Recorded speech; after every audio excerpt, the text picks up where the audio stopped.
Hey, here we are. Hey, everybody. Hey. Nice. Forgive my appearance. I am in extreme casual mode this week again. So You got good reason to, man. I'm going to be that way for a while, I'm afraid. So don't think I'm being disrespectful to the other guys here or anything like that. I'm just not mobile. So I'm stuck right here. So anywho, what do you think? I'm just living the dream right now. Yeah, there you go. There you go. Everything was good until Friday, Saturday, Sunday, and Sundays. But other than that, it's been a pretty good 2 weeks. Well, that stinks. No matter how it goes to show you, you can take a bath in hand sanitizer like I've been doing for the past month, but eventually it gets you. Mm-hmm. Yeah. Eventually it will. Yep. Yep. Afraid so. Yep. No avoiding it. No, I mean honestly, there isn't. Sadly, and it's I think everybody can agree. No matter what the news says, we could all tell you already. It's been a rough year for the flu bugs. So yeah, it has been. That it has. Yep. So I did finally get over mine just in time to go get surgery. So, which is fine because I really needed the surgery. So, yeah.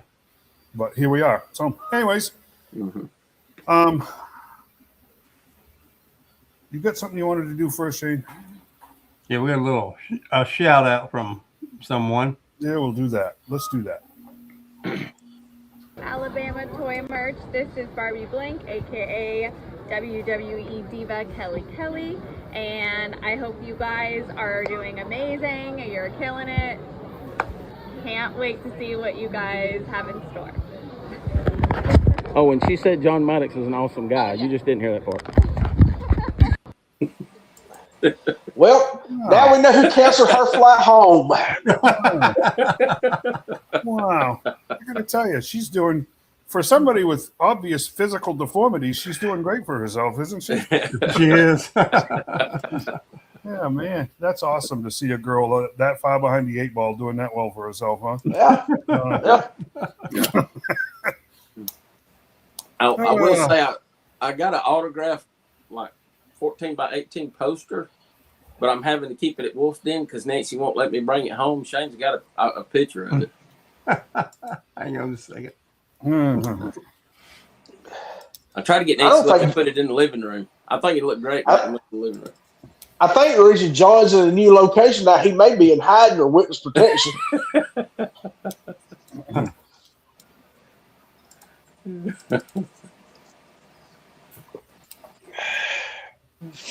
Well, I said I had it.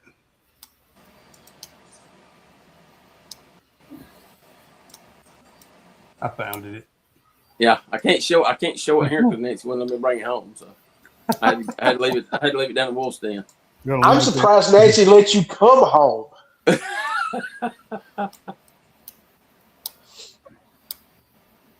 Yeah. I mean, seriously though. I mean, for all of that deformity that she's got going on there, she's doing fantastic. That's awesome. I'll tell you, Wolf had 2 of those. He got them signed. They're literally like, I don't know, 14 by 18, I guess. Like the print sizes, it's cover pretty good print size. sizes. Yeah. And it's like I was going to take a picture of it because I was going to put it in the group, like make a joke about it. And I could. It had a glare, so I told him I kind of picked it up, but I told Marshall, I said, "Come here and hold this." He said, "Hey, go, no." I said, "Come here and hold this." He said, "No." I said, "Marshall, come over here and hold this. I'm gonna take a picture." And he held it, and I took a picture of it. He said, "I'm gonna go tell Mom. I'm gonna go tell Mom." Well, John, good deal passing not being let her put in her Cobra clutch like you did let Slaughter do. Good deal, everybody. Yeah, right. It was funny. John got a picture with her and Marshall together. And Marshall's it looks like he's probably about 20 foot away from her. Yeah, he wouldn't get right next to her. And he had the funniest look on his face. Can't imagine why. Poor kid. And I'm telling Nancy about it. I mean, said Marshall, he wouldn't even get close to her, had this funny look on his face. And her takeaway from it was, "You're smiling a lot more than what you should be."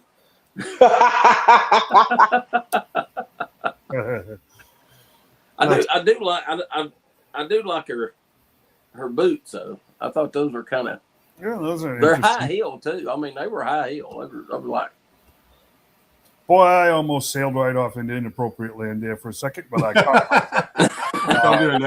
PG-13. Well, boy, I'm glad I'm the only one with the not having the abnormal brain, because I almost went there too. It just almost happened, and nope.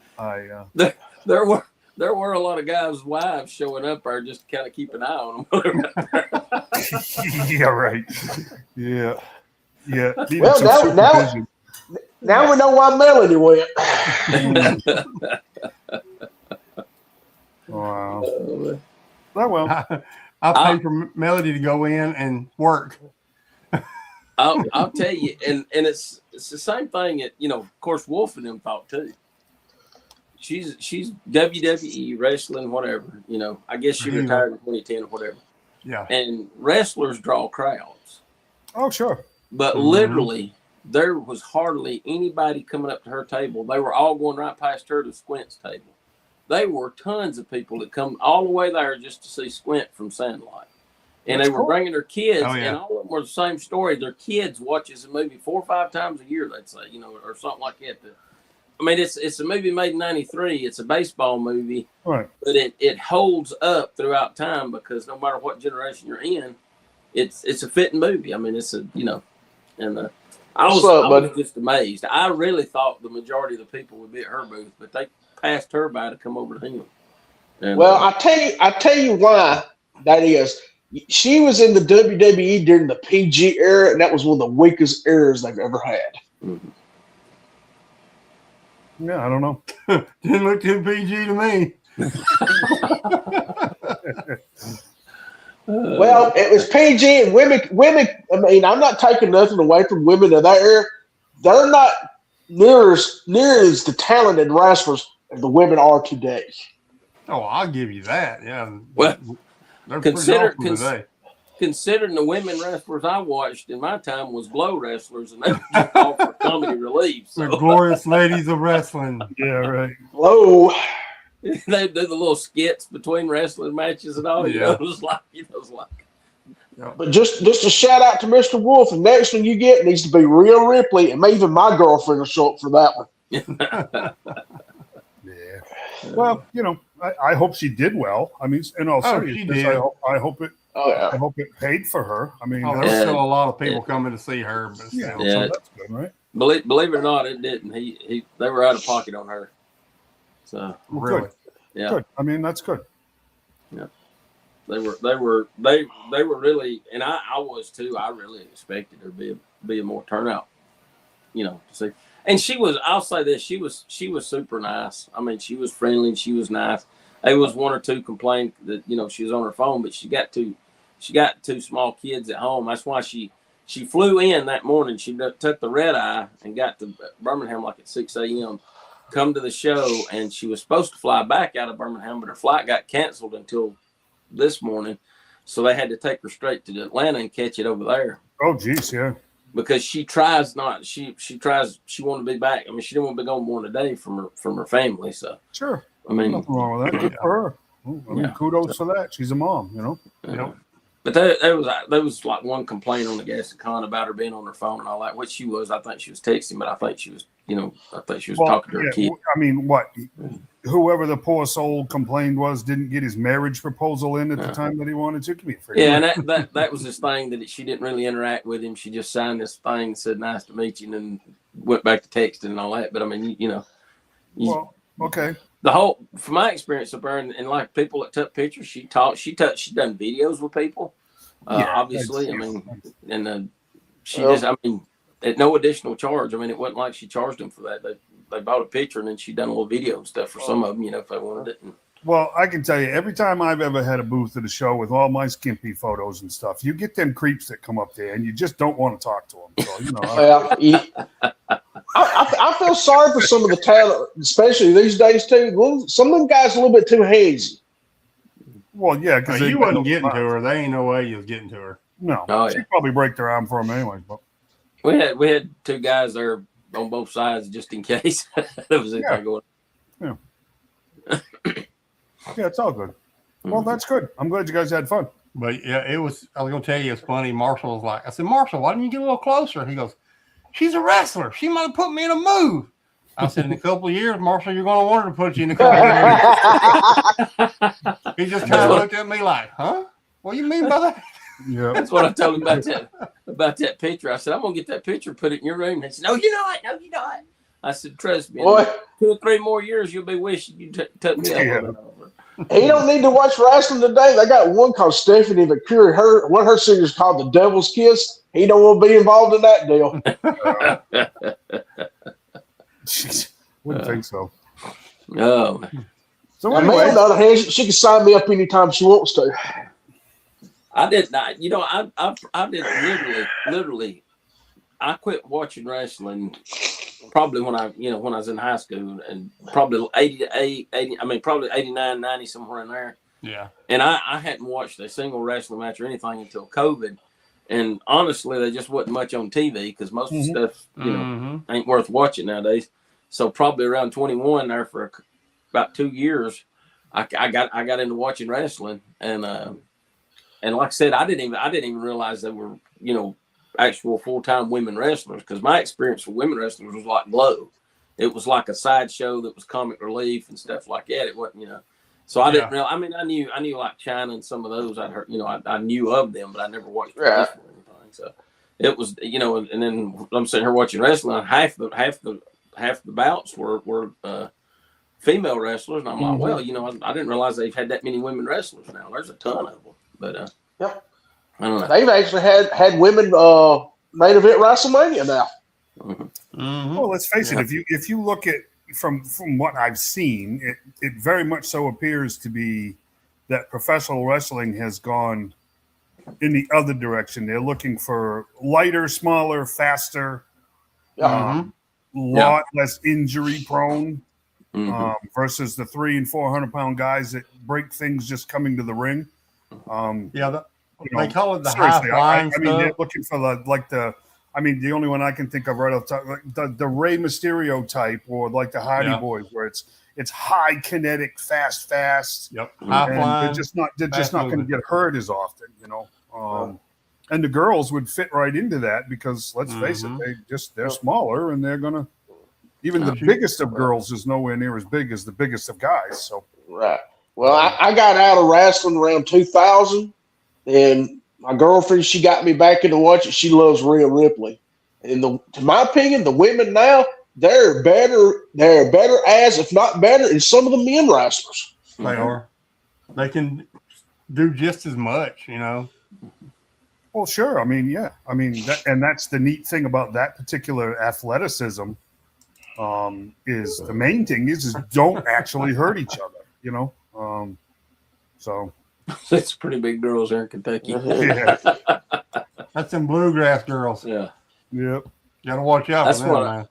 I didn't, like I said, I'm learning. I had to learn all the wrestling. I didn't know who they were. I kind of took a liking to Sasha Banks. She's kind of short and fast and like zoom, Yeah. I think her finishing move's the bank statement. So, well, I said, I know that one works because it gets me every month. Yeah, right. Exactly. Yeah, that's right. Yeah, that sucker's flattened me 1,000,000 times. No doubt. So that's a good finishing move. I have to kick out of it every month. Yeah, that's funny. That's funny.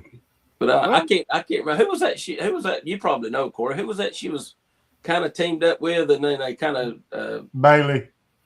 They separated. No, Naomi. So he's talking about. They got mad and left. Bailey I don't remember. I remember they was in a bout or something, and one of them hit the other by accident, and they ended up breaking up and ended up becoming enemies or something like that. That was Bailey. Bailey. That's probably Bailey. That's Bailey. Yeah. Bailey. I think it was Bailey. Yeah, but it was. I thought you were talking about when her and Naomi walked out of the WWE before a show. I don't remember Naomi. I do remember Bailey. Bailey was kind of big, wasn't she? Naomi got to come back because she's married to one of Roman Reigns' cousins. one of Rock's cousins. So she got to come back. Yeah. Oh, so Sasha's not wrestling anymore? She's in. I think she's an AEW.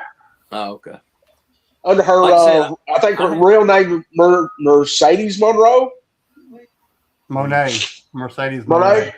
Yeah, that's it. Yeah, so yeah. I like I said, I hadn't watched it in the last I hadn't watched any this year, so I watched it there for about 2 to 3 years, and then I've just got back out of it. So. Mm-hmm.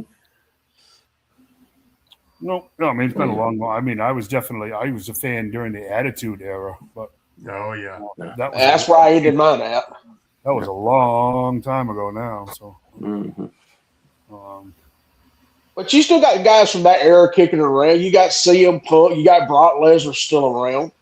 see, I was even out of it before Lesnar was around. I had given up on it before that. So. Yeah.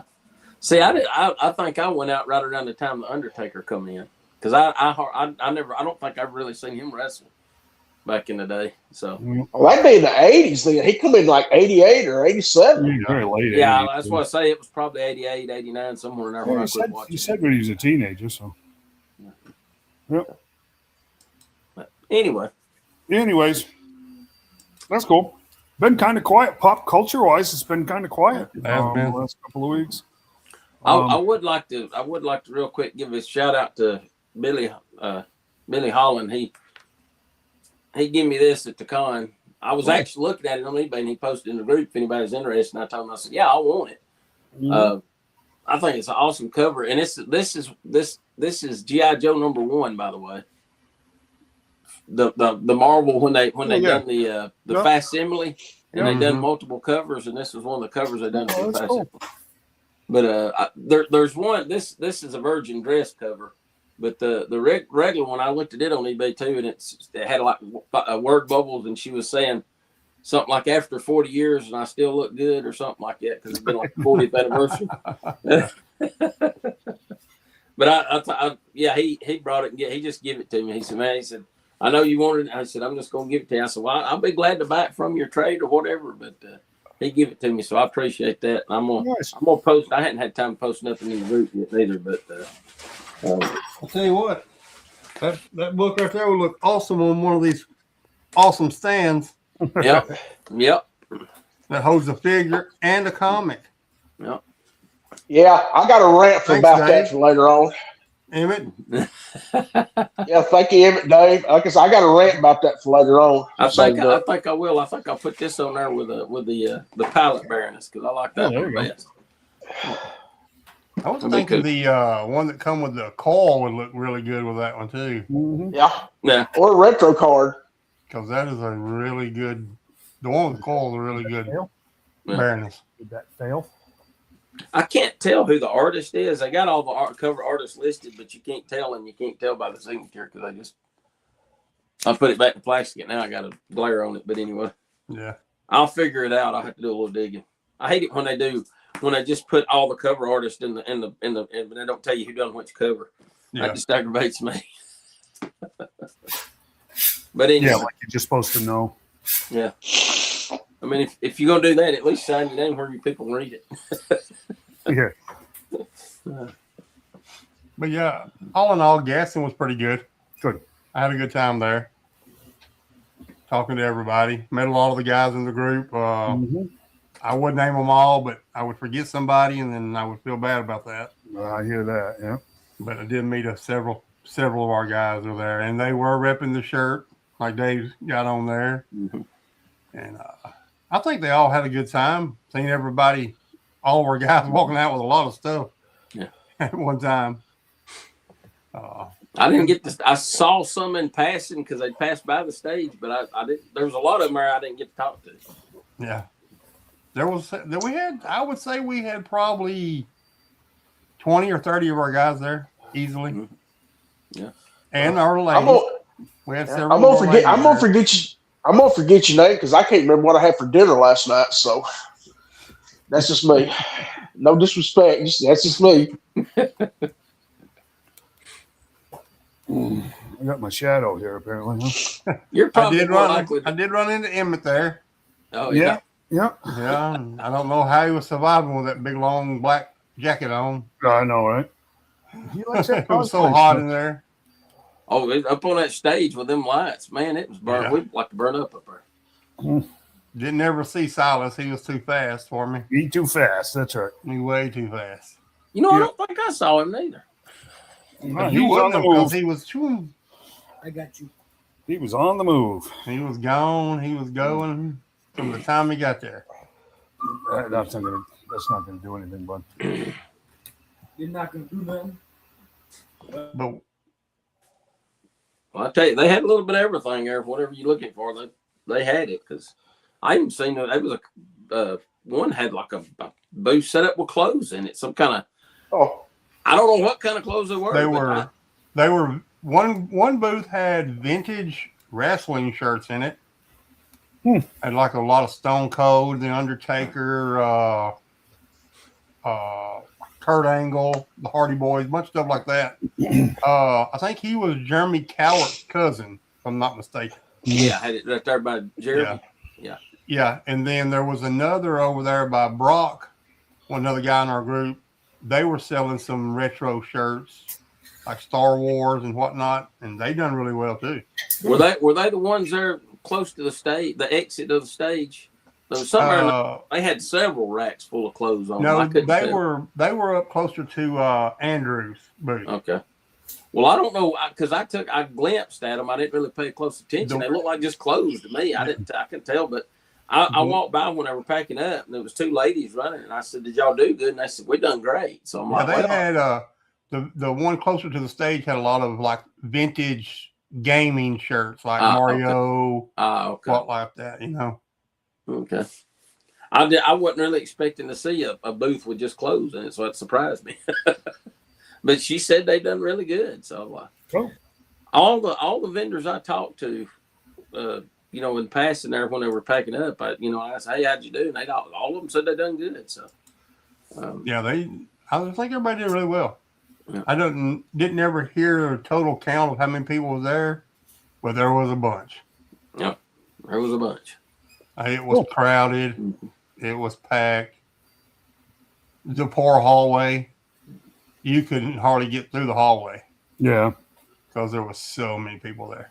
Yeah. Well, that's cool. And they had John Anderson was in the hallway. John's the riot. Yeah, he's cool. He's a riot.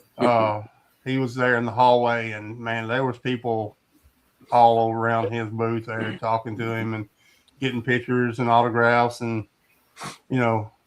just different things. And that was mainly the hallway was mainly like they had a few car vendors in there, and they had some jewelry people and like some 3D printing, the little snake things, the little dragon 3D printed things, but that was it. And then, of course, there was a couple of writers in there, like book writers. Mm-hmm. They were in there also. But it was so crowded in that little hallway, it was unreal. So they had like vintage T-shirts and stuff. Oh, yeah. Well, let's have a prayer for the Lord. Lord, I pray my girlfriend's not watching this video because next time she will go back, and that's where I will spend all my money at. Oh, yeah. They had, Man. like I was saying, they had retro gaming shirts there. They had retro wrestling shirts, retro Star Wars and G.I. Joe shirts, different stuff like that. And, I mean, they were the legit old stuff. They weren't repos. They were the old shirts from back in the day. Cool. From the 80s, 90s. But it was good. It was so hot in there, though. Yeah. I It wasn't to start off with. It was cool when I had to go out into the foyer several times just to cool off. Yeah. I don't guess they mind me telling this because I think I already kind of talked about it with a lot of people in here. But July show, the plan is do a Friday night viewing, so the vendors can come up and have the whole morning or good part of the day Friday to set up where they're not having to rush. That way, Saturday morning they can actually start earlier than 10 o'clock. Because it's just that they weren't able to, because they had an event Friday night there at the venue, so we couldn't even go in and start setting tables up or start setting anything up until 7 a.m. And the vendors had to get everything set up. They had 3 hours to get in, get everything set up, and we had to get everything organized, and it was a madhouse. And so, but the plan is The thing is, they have to, because it's owned by the city. The venue's owned by the city. They require you to hire a off-duty police officer to stay overnight if you rent it, like that. So they'll have to pay a security for one night, but the amount of time it'll take, stress off people and all, it'd probably be worth it. Because I wouldn't imagine it'd be more than $200 to pay them anyway. I mean, if they're making that kind of money, then I'm gonna volunteer to security down there if they make more. Yeah, right, exactly. I'll do security for a 25% discount on all booths. Yeah, right. But that'll be a lot better. Then they can do the early bird on Friday, and then they maybe still do an early bird for an hour on Saturday morning. But when you get in earlier, the show can start earlier, and I think that'll be a lot better. So, yeah, very good. Well, I'll tell you one thing that did concern me, especially after hearing about the Pokemon store getting busted into and over $100,000 of cards robbed at gunpoint, was security. Where was this at? I can't remember where it was Oh. at, but someone busted into a shop and there was over 40 people inside the shop during the broad daylight. Oh, and really? robbed them all at gunpoint. Yeah. And took well over $100,000 worth of Pokemon cards. Well, if they just robbed the people in there buying them, they probably took $100,000. Oh, yeah. Yeah. But they took like graded cards and everything. So Yep. Look, people, it's just a slogan. You ain't got to catch them all. They said that the report I read on that said that there was over $1 million up for grabs in that particular instance, but they ended up getting over $100,000. Wow. Yeah. Yep. Crazy, huh? It is crazy. It's insane. I've seen some crazy collectors do some crazy stuff with Pokemon cards, bringing scales out and everything. Oh well, yeah. GameStop will throw you out forever if you walk in there with a scale now. You'll be banned from the store forever. And also, one of those mini metal detectors too. Yeah, looking for the foil because they have some of the cards has the metal in them. Yep. The foil. And scalpers at their best. They will definitely. Yep, high-tech scalpers. Isn't that nice? Mm-hmm. Unbelievable. And we gripe about scalpers in our field. At least they ain't breaking out metal detectors. And they're even doing that in baseball cards now, playing baseball card boxes and packs. Mm-hmm. Yeah. Oh, they're everywhere, man. Yeah, unbelievable. I think the Pokemon. Oh, they are. They are. They're bringing in those little mini metal detectors, and they're. I think when they bring in the little scales, I think I should charge them 1 count of drug paraphernalia. Technically, that is drug paraphernalia. Well, if you can prove it was used for that. But... Well, it's kind of hard to prove you can't dis or undisprove, just enough to get them out, off the street for maybe a day and a half. Let other people get the cards. Yeah, it was insane, man. But that's the hard thing. We've had that conversation a million times. The worst part about scalpers is it's us collectors that feed them. So we are the reason that they stay doing what they're doing, and that's a fact. So double-edged sword. Like I said, we've had that conversation a million times. Mm-hmm. It is what it is. So it is. Anywho, we got another video. Well, okay, let's do that to share along with everyone. Were you able to hear it good, Shane? I didn't know how it turned. Oh out. Yeah. I know it was kind of loud, so it was kind of on the spot thing. There, we had a minute, so I don't know. I'm not as good at it as Dave. No. Well, I said we were going to have it. Well, we was talking about the difference between Squints and Kelly. Kelly was a professional wrestler and performer. Squints is almost pop culture at this point. Mm-hmm. Oh, it's definitely pop culture. Yeah. Yeah. Well, I might have to wait on this one for just a second, guys. All right. So Did you get the pictures I just sent you? I did. Okay. If you, I mean, whenever you want to show those, I'll talk about that too. That's something Man. very unique. I thought I got more pictures, but I guess I didn't. So, There's not a male adult or well, he's got it now. Go ahead. so Squints was at Wolf Den from 1 to 4 today, and we went up there, and this guy actually brought. I think he said it was a 1943 Plymouth. I believe it was a 43. And I didn't get a picture of the whole car. I don't know why I didn't get a picture of the whole car, but he has taken that thing around and had celebrities autograph the inside of that trunk lid. really, And he asked him if he would go out and autograph that. So we walked out back. He had it pulled around back. We walked out back, and that's pictures of Squint there with the guy. That's the guy in the orange, wearing the Dukes of Hazzard hat. And if you go on to the next picture there, Shane, I think I got a couple of them, but I actually got one of actually the lid. But he had like Henry Winkler. I forget who all he told us he had signed it. holy cow! And he's and there's some inside the car on the dash too that he had signed it too. But I don't know. There's probably well over 100 signatures on that lid there. Oh, that's cool. Of different people. He talked about some swamp people. I guess that's a show. Mountain Man from Duck Dynasty. Mountain Man, yeah. Josh from the Moonshiners. Yeah, he mentioned Moonshiners. I don't know who all. He just. I thought that was pretty neat because he Squint said that was definitely up in the top of his list of odd things to Yeah, right.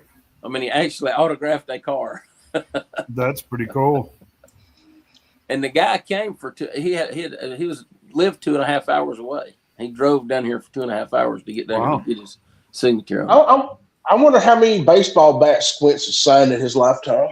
Oh, there's no telling. He signed a bunch of baseballs over the weekend. That's pretty cool. Yeah, I thought y'all find that interesting. And there's Robert Pine, SARS from Chips. Yeah, yeah. He's got Eric Estrada in there somewhere too. That's cool. I do remember him saying Eric Estrada. Very cool. That is neat. I don't know who all he's had a lot of like I said. I bet there's over 100 signatures just on that. And he did have, like I said, he had some on the dashboard too and all in there.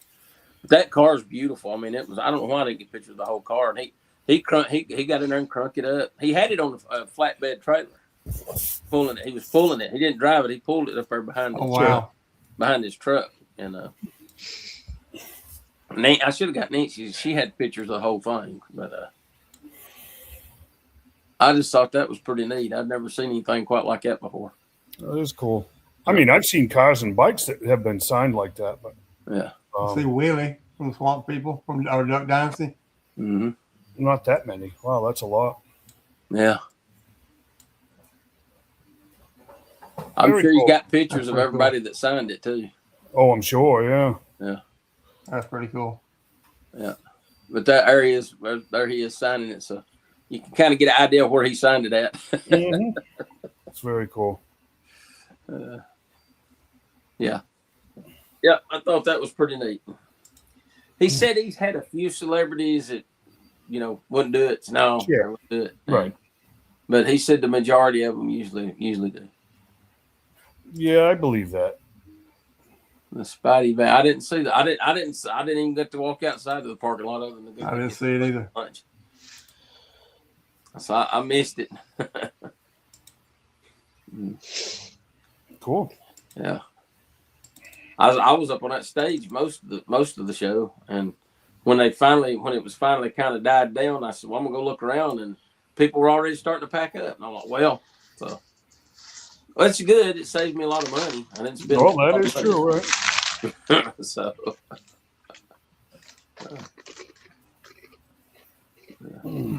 Very cool.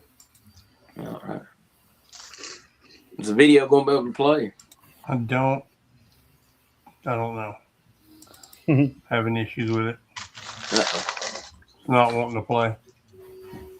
Something about StreamYard. I don't know.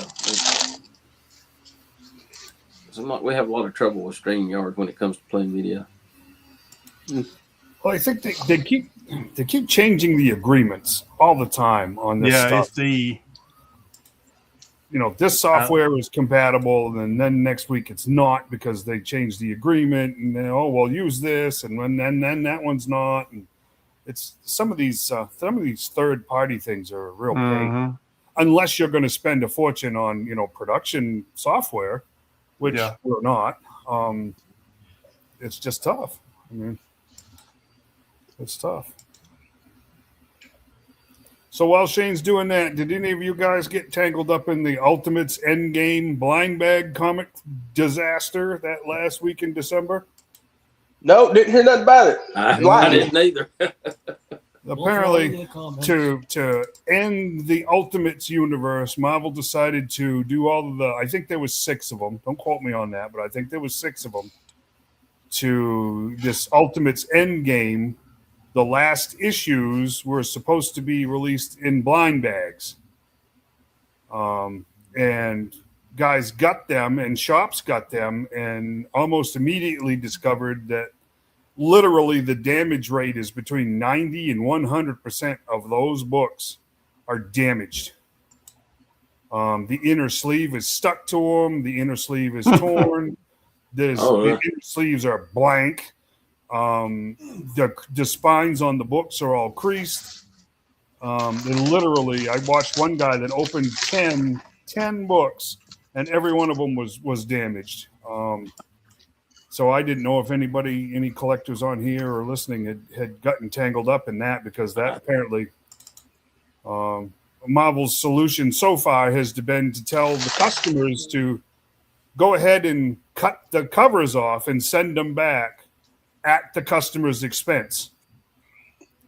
It's like, that's great business right there. You guys send out blind bags with damaged comics in them, and your response is pay your own shipping. I can't even imagine. There's a lot, and Marvel was pretty spotty to begin with, so I guess there's a lot of collectors that are very angry over that. Wow, I imagine so. Yeah. So, 80. They figured 90 to 100% damage rate on those books. Wow. And they were packaged that way.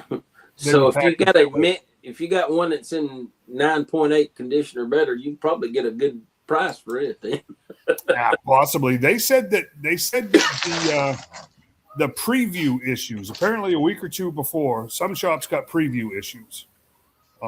They said that there had been absolutely no reports of any damage with any of those at all, but the regular release books are just an absolute disaster. So it's almost like it was done on purpose. Well, if you look at the damage and you look at what happened, it's pretty plainly obvious that it was the printer just being lazy. Just tossing books in bags and not caring about how they're stapled and not caring about how that inner sleeve was or wasn't attached. A lot of those inner sleeves were caught up in the staples of the book. It was supposed to be like a slip cover that just comes off, and they were stapled to the books. Oh, wow. Just an absolute disaster. Absolute disaster. So that's not helpful with, a comic industry that's still pretty rocky right now. For real. And let me get this straight. Marvel's answer to this is to cut off the covers, send them back at your expense, and do you have to pay shipping and handling to get the new book back? They haven't said anything about getting a new book. That's the problem. They haven't said a thing about replacing those books. They're talking about giving your money back for the books that you already bought. But from what I have heard and seen, there's no word on those books actually being replaced. So you get your money back and you're stuck with a book with no cover. Well, you're stuck with a book with no cover that goes to a series that's the finale of a series. Yeah. So it's really not good. And for whatever reason, Marvel Publishing is not handling this well at all. John will tell you that's always been the practice. If you get a damaged book, you were to cut the cover off and send it back. And then you got your money back, or you got a replacement book, whatever your deal was with the distributor. But in this instance, they're talking apparently refunds at some point, but there is no talk of those books being replaced. Which did Emily from Hasbro get a new job?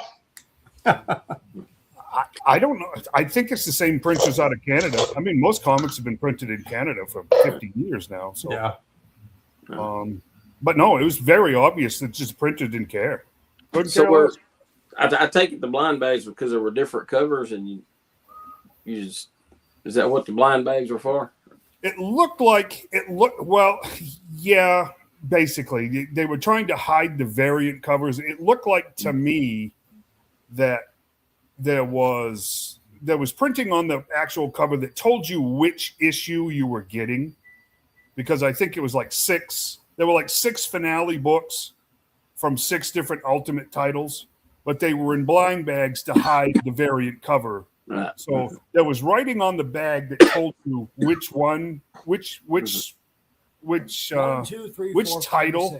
title you were buying. You see what I'm saying? But they were trying to hide the variant in that sleeve, and that's where it kind of fell apart. Because, like I said, the sleeves were half of them was stapled to the comic itself. They were stapled on the top staple of the spine, and then the spines were all dinged up like they'd been stapled crooked. You know, a cover will crinkle if it's not stapled straight. They had multiple crinkles down the spine where they weren't assembled correctly. So yeah, I don't know. Marvel kind of really pooched it on that one because for sure. Well, if you need another reason to hate Canada, I didn't need one. No, I just that was like the Mark Spears Monsters #8. Those were all blind bag. And there were 75 different covers.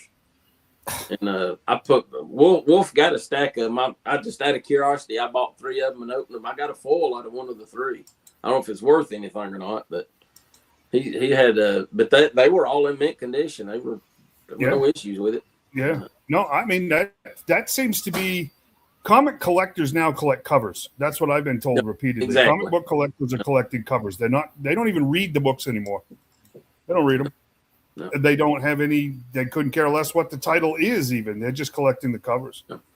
I'll admit if I see a really cool cover on a book that I don't read, I'll get the cover unless it's like $30, $40 or something. You know. But, yeah. Right. Yeah. One of the extreme.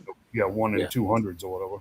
Yeah, but if I see one I like, I'll get it just for the cover if I like the cover on it. Take that Godzilla book.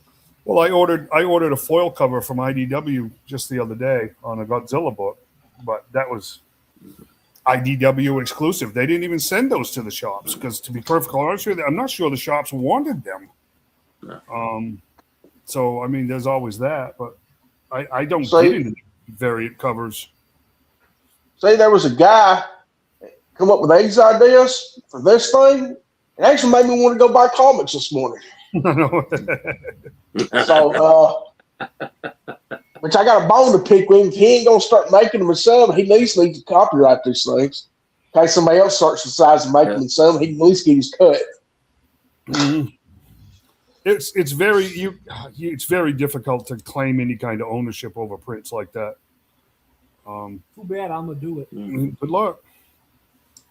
I suggest making more of them first. Yeah, I would make more. That way, when you're at a con, you come up to your date. Hey, can I have $20? Well, if you had a whole bunch of them made, you'd have a whole bunch of money. You wouldn't have to ask people. Yeah, I don't know. He'd have more money For already. real. Great idea. I will tell you that Sasquatch has got a ton of them.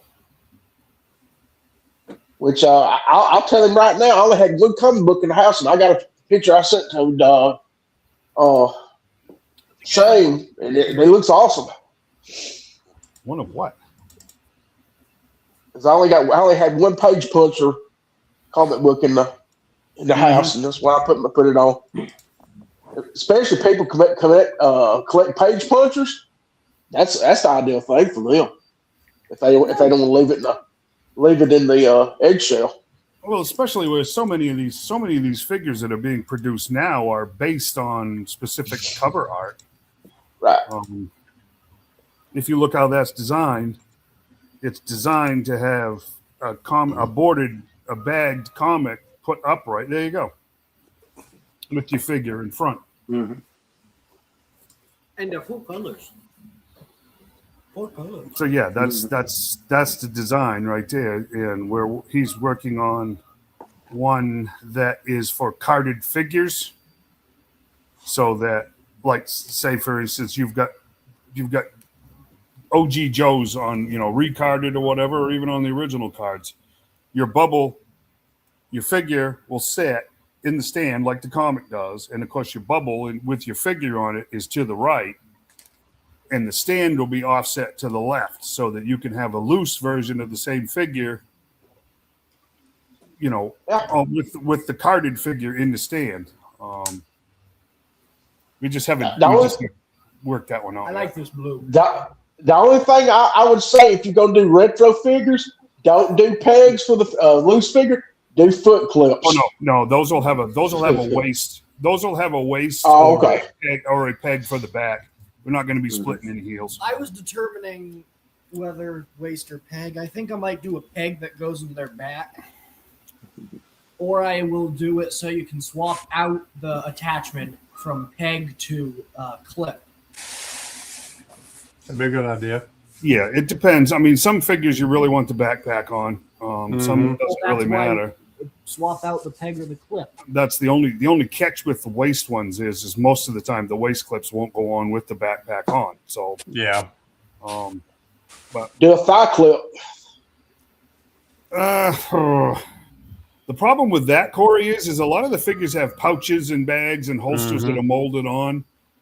So it's not one size fits all by any means. You can't even do it at the ankle because there's different boots and different.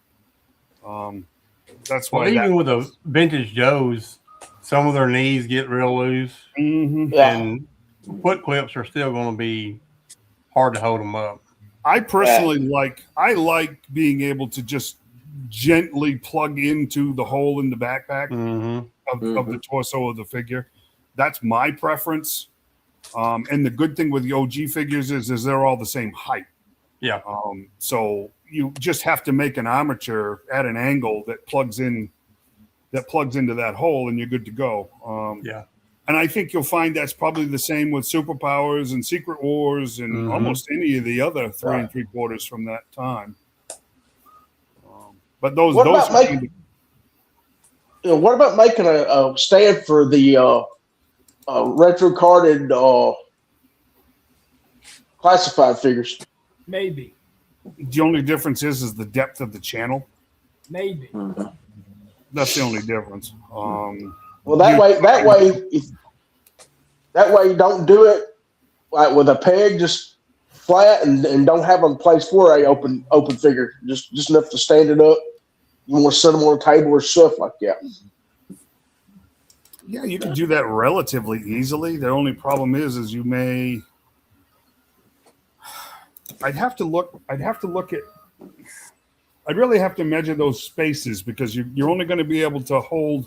You're only going to be able to channel the card away from the bubble. Because if I'm thinking right, the bubble, there's no space between the bottom of that bubble and the bottom. There's not. There's not. So you're getting. And to be honest with you, you're getting kind of wide. If I'm not mistaken, those card backs are wider than a comic, aren't they? I don't know. I'd have to look. I'd have to go size one up. Yeah, they're wider than a comic. I'm pretty sure they're wider. They are. I think they're wider than a comic by a ½ inch, 3/4 of an inch wider. Maybe for something like that, for like the retro card G.I. Joes, you could put clips on the top, and then you could like slide them up and then push your figure onto the base. Actually, you know what I'm talking about? Really yes, something like that. I do. Yeah, friction fit, fold in on the top. Yeah. Yep. Yeah, without pinching the card. Right. That's Just a little snug fit, not nothing tight. That'd probably be a good way to do it. Because then you got the support of the base, and the clips up top will be holding it. You're talking about just the card without the figure on it, right? No, figure A not. card with a figure on it. Yeah. Or you can do it with a card. That's what I was saying because I open mine, but I'll take a knife and just cut around it, so I don't cut the card back. I leave the card back whole. But it'd be Mhm. cool if you put the figure on there and then put the card back behind it with a file card facing out. Yeah. Turn it That's backwards. an interesting idea too. Yeah, I mean, you could mount it however you wanted to, because how it mounted wouldn't matter if the bubble was on it or not. Mm-hmm. Honestly, interesting. Interesting. He had been working on flight stands Mm-hmm. for 3 3/4 and even down to like 5-inch figures. But I got to tell you, to be competitive, it's really impossible. I know McFarlane flight stands popped back up at Walmart the other day at $13 a piece. Wow. Really? Yeah. I've So never seen a McFarlane flight stand. yeah, they used to sell them separately all the time, and they're selling them now at $13 a pop, and they're clear acrylic, you know, with metal hardware and everything else. That's very hard to compete with. Oh yeah, because they're they very mass produce them. You know. Yeah, they're very, very nice. There you go. He So, can't.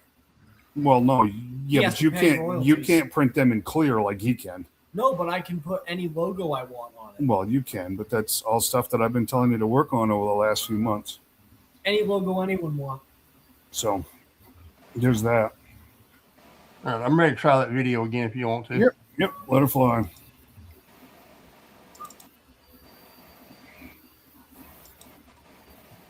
Oh, let's see here.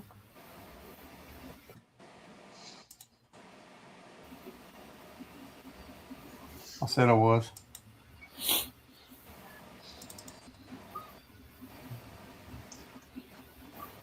But I do have plans going to Walmart sometime tomorrow to get what I call the junk comics to match up some McFarlane stuff. That way to fill out these other stands, and I'm going to use them to sit on my table over here where I got my gargoyles at right now. Move them around somewhere else.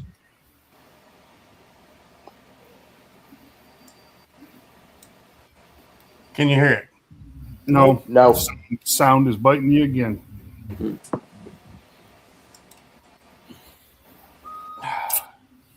That is so frustrating.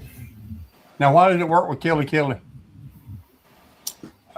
I don't understand. For those of you that don't know, we used to do a ton of interviews. You know, from Larry Hama on, you know, Bill Ratner. We did a ton of interviews the last show in Chattanooga, and we just couldn't get the sound to sync, if not play at all. Although So, we did post them on another channel. well, yeah, no, we didn't post all of them, We posted most of them. but I don't know what to make of it. I really don't.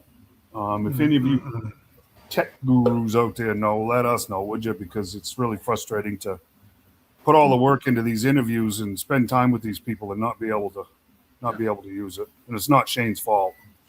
It's something with this They change this stuff all the time on us. quack show or whatever this thing's called.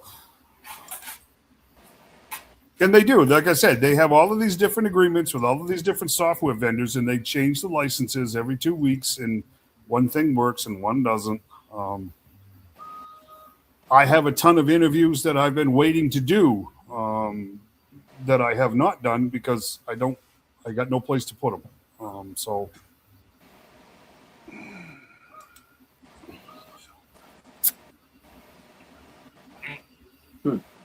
the creator of Forest Envy. Kelly Kelly. Now this one is not going to work. It's different.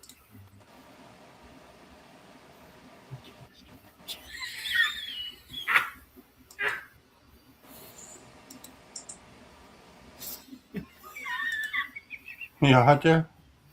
What? Being a doofus. Yeah, I saw it. It's not that funny. They got choked back there. Yeah, boy, Yeah. we can always hope.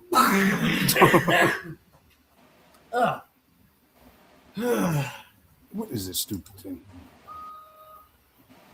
Where are you trying Can to you hear it? Get rid of that. I can't. It's not even. It's It's just kind of glitching around. That's Yeah. not even playing. Oh well. My bad. That stinks. Oh, Maybe but I I just can- posted it on the page or something. I just looked it up on Google. There's like 1,001 fixes. Yeah, none of We them. only know need it. one. Yeah, we only need one of them. Yeah. Yeah, that's right. Let's Yeah, give us that's one right. that works. From clearing your cache to checking the audio mute buttons. Who knows? Anyway, I'll share it to the page, the group page, There and you go. everybody can Yeah. Yeah, there you go. There you go. have a good time with that. We talked, of course, the first. I mean, I didn't ask him any questions. I because like I said, it was spur of the moment.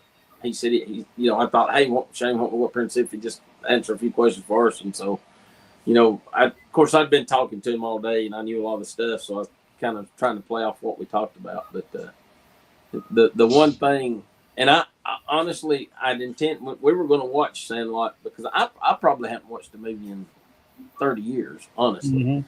It's been a long time since I'm not even sure if I've seen it all the way through, but I'm pretty sure I've seen most of it because I remember bits and pieces. But of course, everybody come up there, they were talking about how they watch it 5-6 times a year, 5 or 6 times a month. And I'm talking about kids of all ages come up there wanting to meet him because they watched the movie. Sure, yeah. It's definitely a pop culture thing. I mean, it's one that goes from, and that's what it's amazing a lot, especially anybody that's into baseball. They watched it as a kid, and when they got grown, they showed it to their children, and they're and it's just kind of, it's held up the test of time, unlike a lot of movies made in that era. But he so he was 11 years old when he filmed the movie, and Wendy, the lifeguard, was 17 or 18, I think she was. So I don't 18. but 18, yeah. So the one question that I bet he got asked 5,000 times yesterday was, how many takes did y'all have to do in the kiss scene where you kiss Wendy? And his response every time was, as many as I could make it. Yeah, that's right. Yeah, that's right. Yeah. I think it would say not enough. But that was one of the questions I asked him in there, to get that, because he talked about that. But I don't remember if we'd mentioned it in the interview, but he did say, because James Earl Jones, I guess, made a small appearance in the movie, and he's because somebody asked him about James Earl Jones, meeting him and all that. He said, really, he was only there for one day, and he was to fly in, come there. They filmed it in Salt Lake City. That's where they filmed it at. It's supposed to have been in Los Angeles, but they filmed it. The movie was actually filmed in Salt Lake City. And he said that he was supposed to fly in that morning, come there, do his part, fly back home. And they were on a strict deadline to get his part done and all that. So they didn't really get to interact with him much. But they said when he got off the plane, he told his driver he needed to go by the mall. And said he went by the mall and spent an hour and a half in the mall. And they were freaking out because he hadn't showed up at the set yet. And then they were at the mall shopping. That's funny. So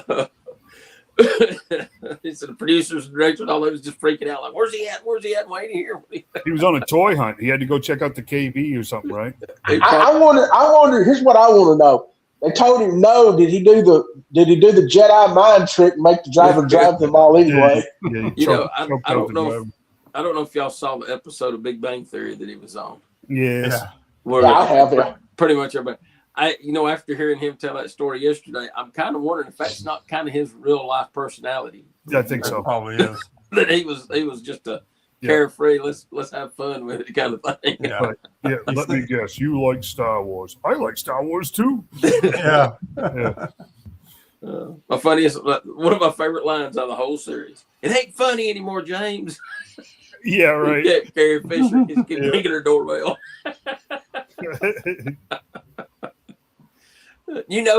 She said that was really the first time she met him. Was when they done that episode. Yep. Isn't that wild? It was. I just read the same thing. They had never met all those years. All those years. Yeah, but all his stuff was filmed in a booth in a studio, wasn't it? Yeah, he just done the voice.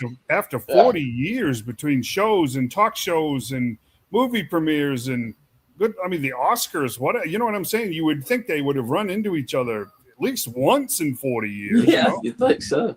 You know? Damn. Because it's not like both of their careers ended or anything. They were still working and busy. Mhm. Never met. Well, technically, her career probably ended. I know his did. Yeah. Because I couldn't after Star Wars, I couldn't tell you anything she ever done after Star Wars. Oh, she was in a lot of things. She did a ton of comedies and stuff. Oh, she did a lot of movies in the 80s. Was it Harry Met Sally? Oh, yeah. She did a lot of stuff in the 80s. A lot of romantic comedies. She was never the leading lady ever again. She was always like a side character. Yeah. But no, she did a ton of stuff in the 80s. Yeah. Tons of stuff. Well, yeah, I'm saying I'm comparing to his career. Oh yeah, no. He surpassed her as far as, lead roles, that's for sure. But she probably did as many movies as he did. Yeah. She just wasn't the lead. He had one of those unique voices, sort of like Morgan Freeman, that just people were drawn to. Right. With a commanding, strong voice, like Right. Darth Vader. You want somebody, that stuff. Yep. Well, as a kid growing up, I only remembered him for Darth Vader and Mufasa. Yeah. Well, some of us remembered him from Roots before Star Wars. Exactly. Roots, yeah. Because, geez, when Roots came out, I was a kid, in grade school when Roots came out, and it was, that was basically mandatory watching.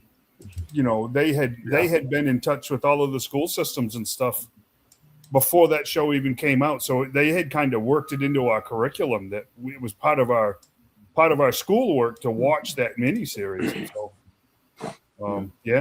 so that was, things were different back then. And I remember he was in Coming to America with Eddie Murphy. Oh yeah, Yes. Yep. Yeah, That was a good one. yeah, Yep. it was his dad. Yep. Field of Dreams. Mm-hmm. Yeah. Yeah. What was he was in the first Clear and Present Danger, wasn't he? He was the first Mm-hmm. Yep. playing big CIA guy in that movie. Yeah, I mean, tons of stuff, tons and tons of stuff. Oh yeah.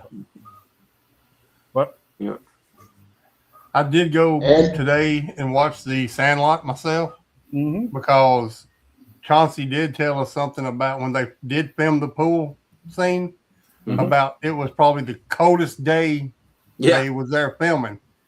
And he said, if you watch closely, you can actually see all of our teeth chattering. So I went back just to watch that scene, and sure enough, you can see their teeth chattering. Yeah. Wow. He's standing on the diving board, and after he takes his glasses off to jump in to pretend like he's drowning. Yeah. You can literally see his teeth chattering Yeah. when he smiles at her. Funny. It was funny though. It was the middle of summertime in Salt Lake City. He said it was hot, but they just had a rain come through and cooled off. Yep. And it was 65 degrees that day they were filming in the pool. He said the one day they was filming in the pool, like they when it was 65 That's degrees. funny. That's funny. But he said they shot it. They started in June the 15th. It was right after they got out of school, Mm-hmm. and they finished up in August, just before they started back to school. Hmm. And Wow. so they shot that movie in like 2 months' time. Wow. Some long days for them kids.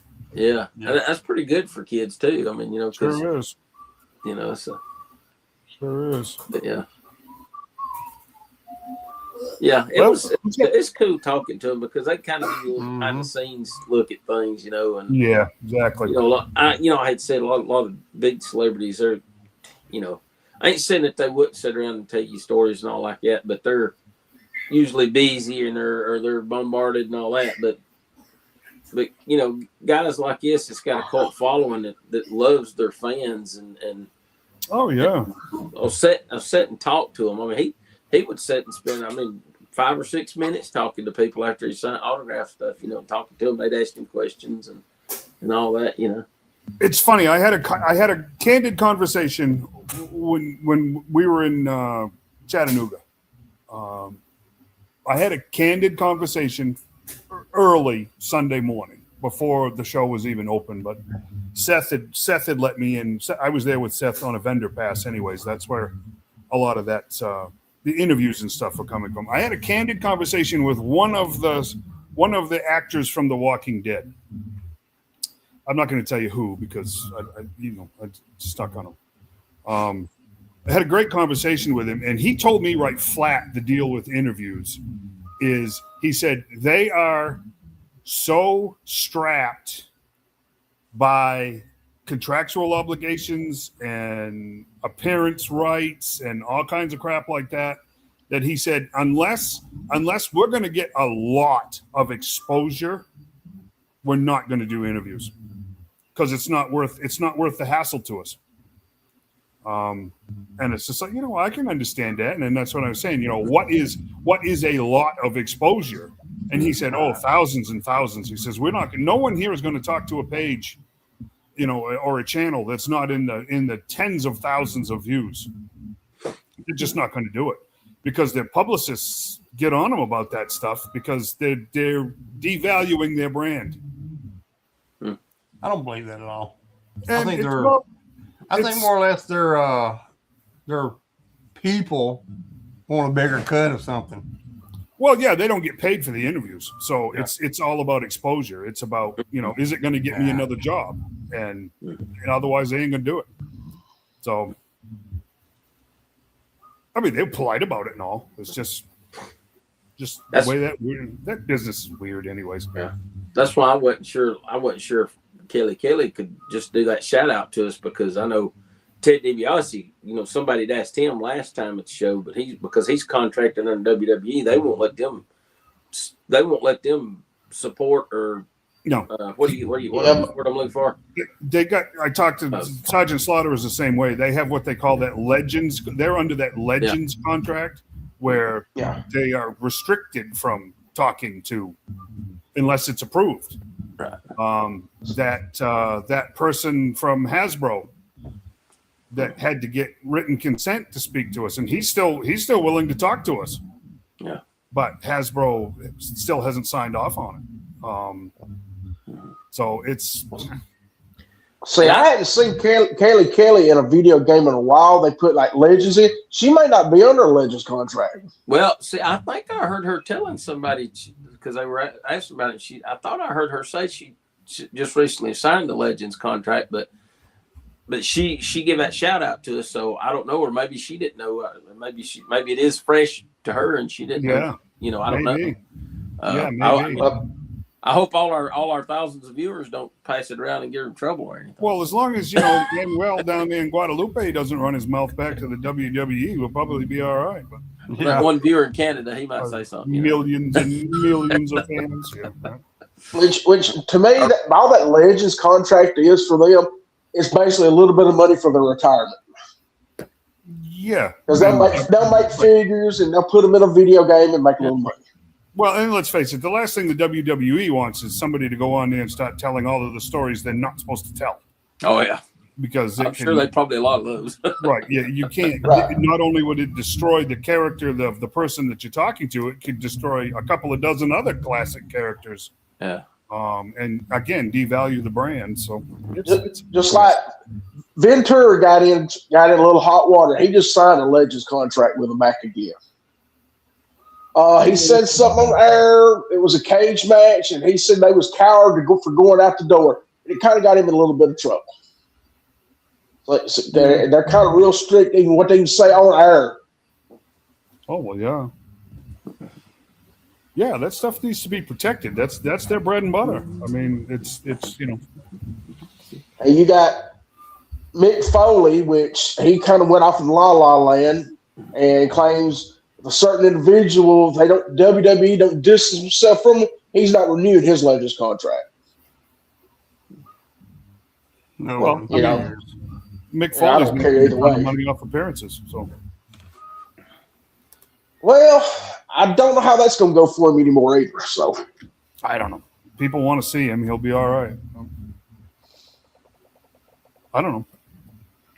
No idea. But you know what? They're not going to. Most of those guys, they're not going to cut their friends' throats either by telling tales out of school and ruining their career and their legacy either. I'm sure there's one or two of them that would, but yeah, it's a funny business. All of it's all funny business, if you ask me. So, anyways, who's got anything they want to show off? You guys got anything you want to show off? You do yours I got first. Hang on, we'll let Corey run his first. Okay. I only got one thing. The toy champion. Well, here, show one. The toy champion of the week. He ain't on the throne, but throw him a first show. That's the toy champion of the week, folks, from Dave. That thing is awesome. Like I said, I love everything about it. Yeah, looks good.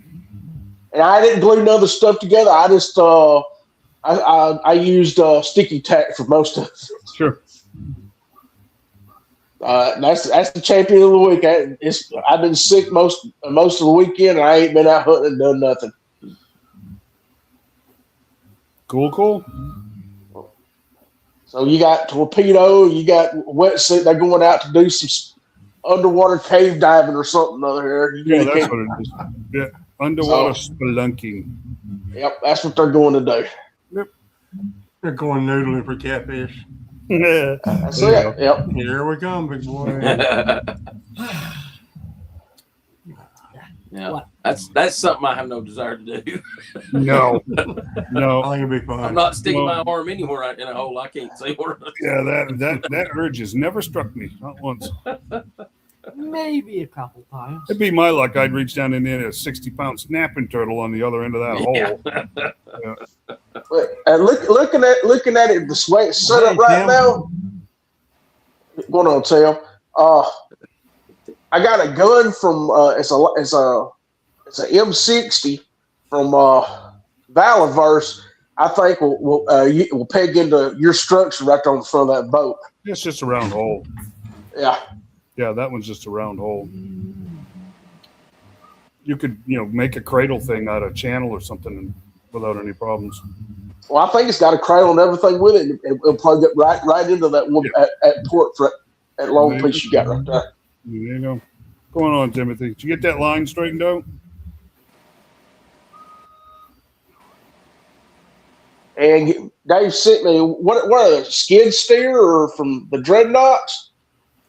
I looked at that, got the parts out, and I looked at it. I was like, I'm gonna need an instructional video for this.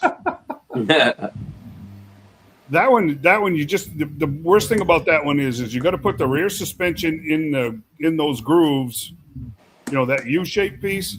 You hang that off the frame first, and then you drop the frame over the top of that. And the bottom of the nose piece you have to glue into place. Everything else is real self-explanatory. Yeah. Well, when I was looking at it last night, I was high on cold medicine too. So. Well, that'll do it. Yeah, that'll do it. But just the swamp skiers, don't leave them out in the sunlight too much. But all of the green parts are temperature sensitive. Those color change by temperature. The white body parts, those are UV sensitive. Those change by light. So you can have multiple fuses, multiple shifts going on depending on temperature and light. So nice. Yeah. So I told Zartan he gonna have to wait for a little bit before I get halfway better where I can at least focus straight before he gets his vehicle. Yeah, there you go. John, you want to show your stuff? Yeah. Well, so I honestly, I bought 4 action figures at the show, and 3 of them come from Ginger Kid. Ginger Kid, yeah. Yeah, Ginger Kid's booth. Before the show started, I walked by and I saw this, and he only had. Oh man, you said there was nothing there. That's why I couldn't find it. Why is that? What's that? I asked him if he had one. There. Yeah, he had any. One. He had you one. Sucker, you. And I said, you got? I said, is that the only one you got? And he said, yeah. Let me go ahead and get it because if not, it'll be gone. I didn't know you was looking for it, Shane. Oh yeah. No, I was looking for Dave. Oh. if he'd have had two, I would have got them. I was going to get both of them, but that's the sure. only one he Heard had. this story before. Mm-hmm. Well, I'm going to GameStop Wednesday, and I'll check and see if they got them, Dave. If you don't find one, we'll share custody. I'll keep it a month, and you keep it a month. Oh, there we go. He'll send you the plastic covering. Yeah, she can ride back and forth between on the moose, right? But then later, I think when I got to walk around just for a minute with Shane, I went back over there, and then I realized he had the purple. Oh, the purple Batgirl. Purple Batgirl, so I picked it up. Nice. And then right before I left, I went ahead and picked up Cardiac because I hadn't seen him in the store yet. I found Al and Hypno Hustler, but I hadn't found Cardiac, and he was one of the ones on my villain want list. So nice. I picked him up, and after everybody was almost packed up, I was just going back through see if I could help people get stuff out or whatever, and I seen on the shelf for $10. I thought, hey, you had the Bombshell Batgirl. Oh yes, yeah. For $10, and I said, well, I can't pass up a $10 figure like that. Nice. So that makes me want to get the other ones. Yeah, that's the which problem. I think that Katana I've already looked, and I think she's probably about $65-$70. So Wow. I'll probably get the rest of them. But I like those. I think they're neat. I especially like Mira. She looks like a sailor. Yeah.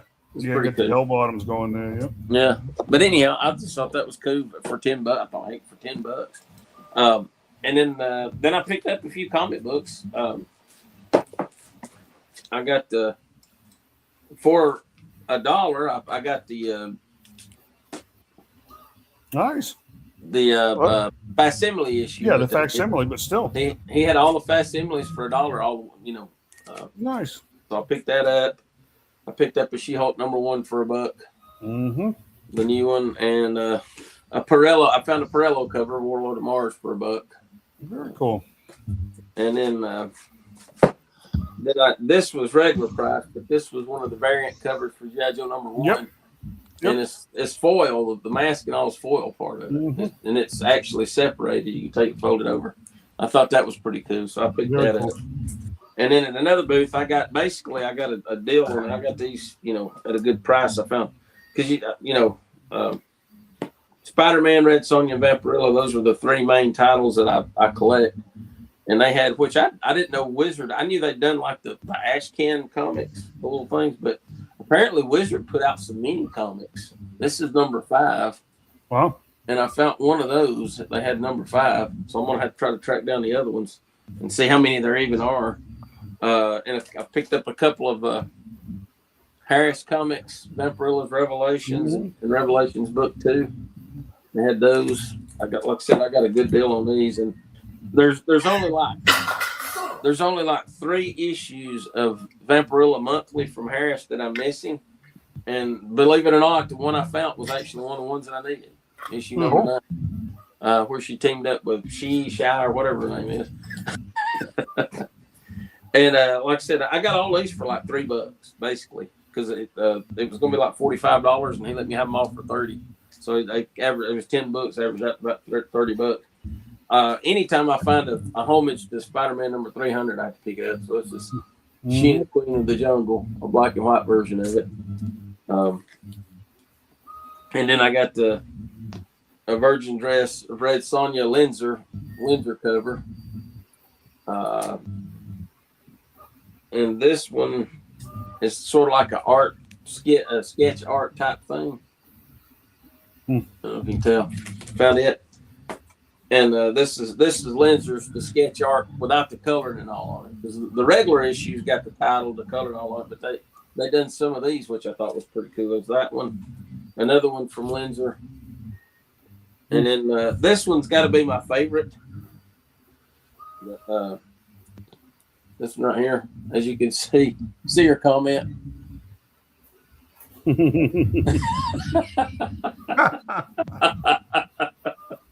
I thought that was pretty. I like that. Was my favorite one. Jeez. Peasant. Yeah, right. Dan wants to know, John, if that's a G.I. Joe regular variant or a retailer incentive variant. It's a. Hold on, I can tell you. I think I can tell you. Let me look right here.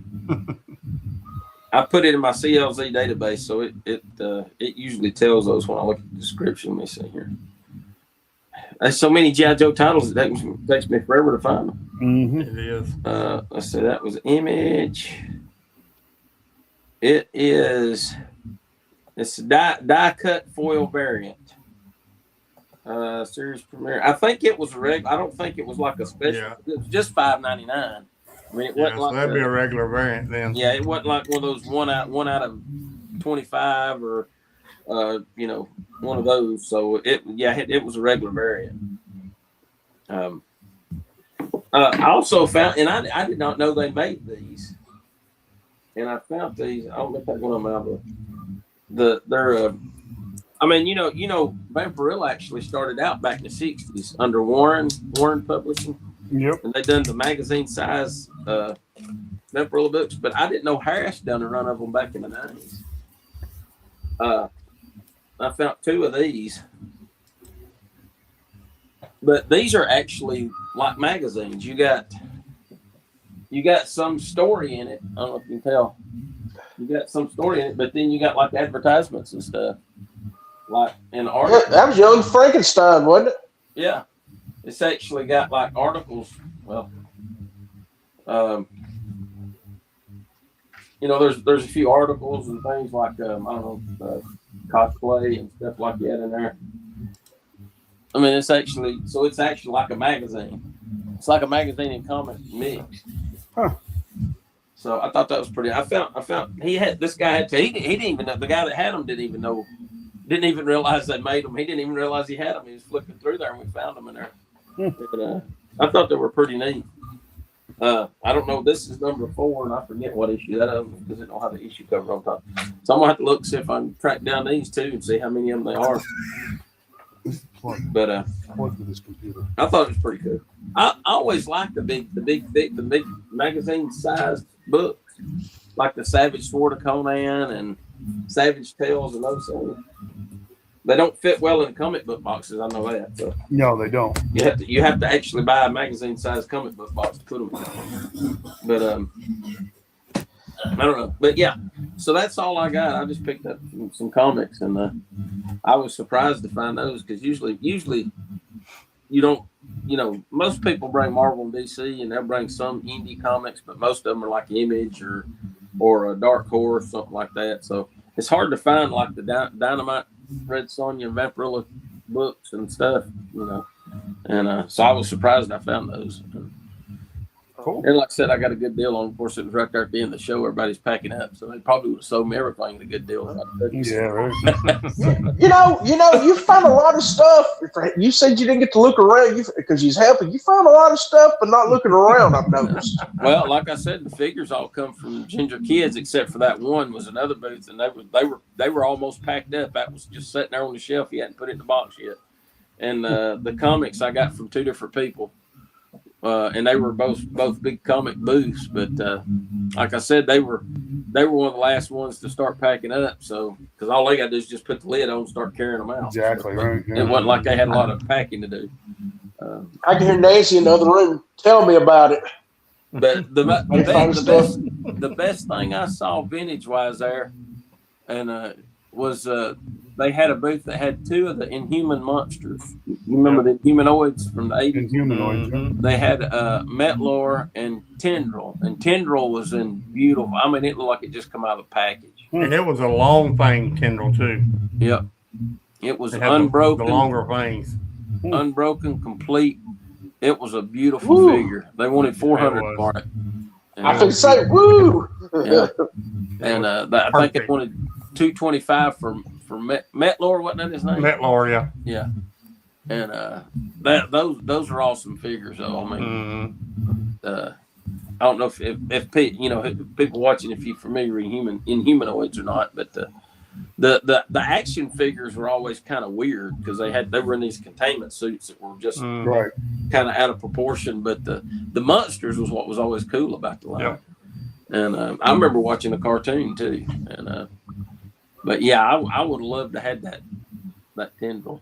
I had that Dragonfly there at Wolf's booth. see if I could sell it, that classified dragonfly. I should have went over and seen if they'd traded. They probably wanted some money to boot, but I wouldn't have mind paying a little bit more for that, because you don't see those very often. Like you said, it's the long one too. Yeah. So and typically when you find one of those, the fangs are broken off of it. Yep. And these were perfect. They were beautiful. I mean, it was probably it's the best I've ever seen. Yep. Me too. Even as a kid, most of them you saw as a kid was busted up, broke off, but this was immaculate. It was beautiful. And I got 2 questions to ask. We get any further. Dave, did you ever cover this on the show? The radio? Yeah. No. And whose idea was this? Came with the original Night Landing, came with the radio and the shovel and the gun and all that. Oh, I know Valiverse, they don't make stuff like this. Nobody does. Why ain't you and Emmett making this and luggages and stuff? Like carry-on suitcases and stuff. Y'all make a killing with this. Like just going on a night adventure. They're not going over, standing. Well, I'm just saying for other characters. I'm just saying for other characters and stuff, for dioramas and stuff. Nobody makes stuff like this, like suitcases and roll carrier, roll type suitcases or stuff like that, or laptops and or nothing like that. I don't, like I said, that's money. Y'all just leave it sitting on the vine, man. See, that's what we need. I need to get together with Adam, and what we'll do is we'll do an old Samsonite diorama. We'll get a gorilla and a cage, and I'll do the luggage, and we'll do a diorama of the old gorilla in the luggage commercials. Right? I'll be honest with you. I think I got 3 suitcases. Out of all this, I got 3.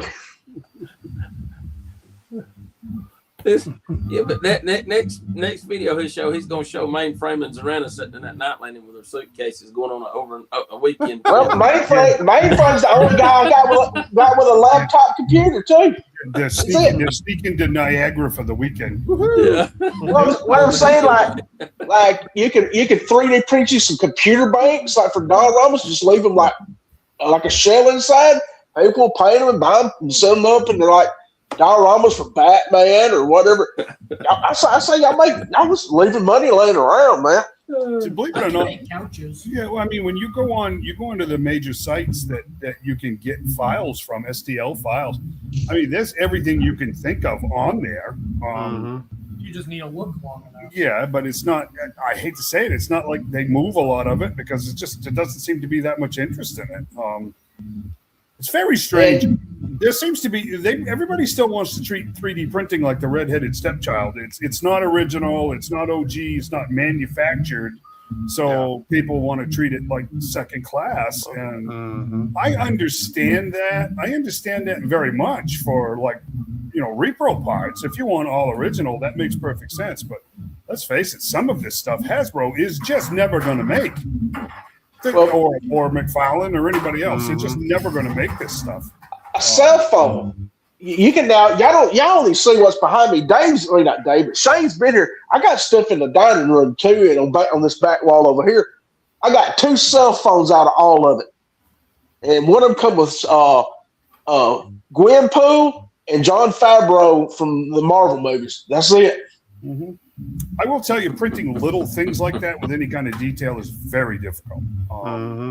Theirs, they ain't got that much detail on theirs. Just basically see a screen and that's it. Yeah, but I mean, it's injected molded too. So I mean, that's liquid plastic inside of mold under pressure. You could do it with a resin printer, but I don't have a resin printer, and I have no intentions on getting one either. So, but I don't need to right now. Thank you. That's great. I mean, I would be happy with just a plastic square, just paint something on it. I mean, a bag full.